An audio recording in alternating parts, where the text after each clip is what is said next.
नमस्कार दोस्तों, ये व्रत कार्तिक लगते ही अष्टमी को किया जाता है। जिस वार की दिवाली होती है, अहोई आठें भी उसी वार की पड़ती है। अहोई माता की कथा। एक साहूकार था जिसके 7 बेटे 7 बहुएं व एक बेटी थी। दीपावली से पहले कार्तिक वदी अष्टमी को 7 बहुएं अपनी ननद इकलौती ननद के साथ जंगल में खदान में मिट्टी लेने के लिए गई। जहाँ से मिट्टी खोद रही थी वहीं श्याऊ सेई की मान थी। मिट्टी खोदते समय ननद के हाथ से सेई का बच्चा मर गया। श्याऊ माता बोली कि अब मैं तेरी कोख बांधूंगी। तब ननद अपनी 7 भाभियों से बोली कि तुम मेरे बदले में कोई अपनी कोख बंधा लो। सब भाभियों ने अपनी कोख बंधवाने के लिए मना कर दिया, परंतु ननद के बदले छोटी भाभी ने अपनी कोख बंधा ली। इसके बाद जब उसके जो लड़का होता 7 दिन के बाद मर जाता। एक दिन पंडित को बुलाकर पूछा कि क्या बात है, मेरी संतान 7वें दिन क्यों मर जाती है।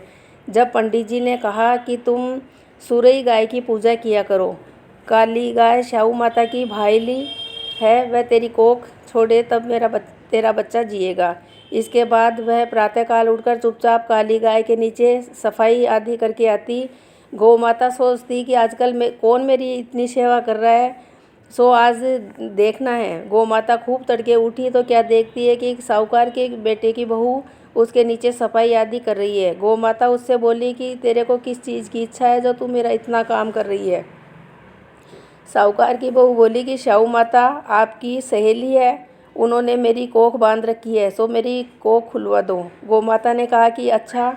तब गौ माता 7 समुद्र पार अपनी भाईली के पास उसको लेकर चली।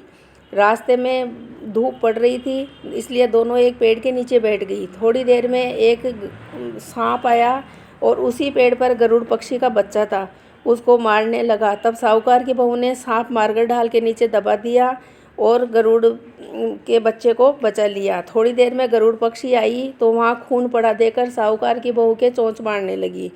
तब बहू बोली कि मैंने तेरे बच्चे को मारा नहीं, बल्कि सांप तेरे बच्चे को डसने आया था, मैंने तेरे बच्चे की रक्षा की है। यह सुनकर गरुड़ पक्षी बोली कि मांग तू क्या मांगती है। वह बोली कि 7 समुद्र पार श्याऊ माता रहती है, मुझे तू उसके पास पहुंचा दे। तब गरुड़ पक्षी ने दोनों को अपनी पीठ पर बिठाकर श्याऊ माता के पास पहुंचा दिया। श्याऊ माता उन्हें देखकर बोली कि आ बहन, बहुत दिनों से आई। फिर कहने लगी कि बहन, मेरे सिर में जूं पड़ गई है। तब साहूकार की बहू ने सलाई से उसकी जुएं निकाल दी। इस पर श्याऊ माता प्रसन्न होकर बोली कि तूने मेरे सिर में बहुत सलाई गेरी है, इसलिए तेरे 7 बेटे और 7 बहुएं हों। वह बोली कि मेरे एक भी बेटा नहीं है, 7 बेटे कहाँ होंगे। श्याऊ माता बोली कि क्या बात है। तब वह बोली कि मुझे वचन दे तो बताऊं। श्याऊ माता बोली कि वचन दिया। तब साहूकार की बहू बोली कि मेरी कोख तो तुम्हारे पास बंद पड़ी है।